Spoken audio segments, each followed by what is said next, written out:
Jenny को अंधेरे से हमेशा डर लगता था, खासकर बचपन में अपनी नजर खो देने के बाद। पर उसका पति उसका सहारा था, उसका रास्ता दिखाने वाला और रक्षक। एक दिन उसका पति बिजनेस ट्रिप पर चला गया। जेनी पहली बार घर में बिल्कुल अकेली रह गई। उसने खुद को मजबूत रखने की कोशिश की।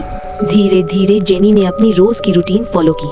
खाना बनाना, सफाई करना, और हर रात वो अपने पति के तकिए को जोर से पकड़कर सोती। ये आदत अजीब थी, पर इसी से उसे थोड़ा सुकून मिलता था।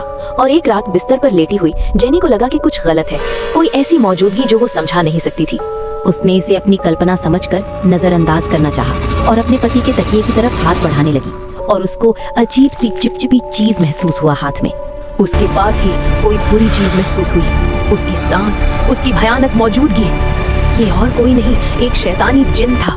घबराकर जेनी बिस्तर से उठकर अंधेरे में भागने लगी, अंदाजा लगाकर। फिर भारी कदमों की आवाज उसके पीछे गूंज उठी, अंधेरे में उसका पीछा करते हुए। भागते हुए वो लड़खड़ा कर गिर पड़ी। अचानक गर्म सांस उसकी गर्दन को छू गई। जैसे ही वो दरिंदा उसके बिल्कुल करीब आ गया, वो उठ खड़ी ही हुई थी कि अचानक अंधेरे से एक आवाज आई, उसके पति की आवाज, चिंता से भरी हुई।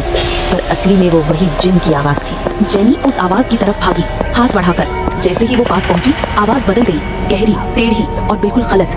अब वो समझ गई थी कि वो आवाज उसकी पति की नहीं थी, वो वही जिन की थी। दरिंदे ने अपना खेल दिखाया। उसने कहा कि मैं तुम्हारा पति हूँ, पर जेनी को पता चल गया था कि यह उसका पति नहीं है। जेनी जम सी गई, खौफ उसके दिमाग पर छा गया और वो बचने का कोई रास्ता ढूंढने लगी। उसने मुड़ कर दोबारा दौड़ लगाई। पीछे से वो दरिंदा तेज कदमों से उसका पीछा करता रहा।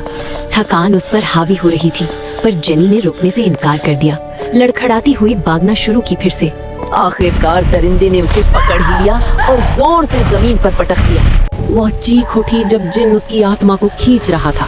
बचने की कोई उम्मीद न देखकर उसने अपनी किस्मत मान ली और जिन ने उसकी आत्मा ले ली और जेनी ने अपना दम तोड़ दिया। इसलिए आप लोग अगर घर अकेले बैठे हो तो देखना कहीं कोई और तुमको नजर नहीं लग रहा है।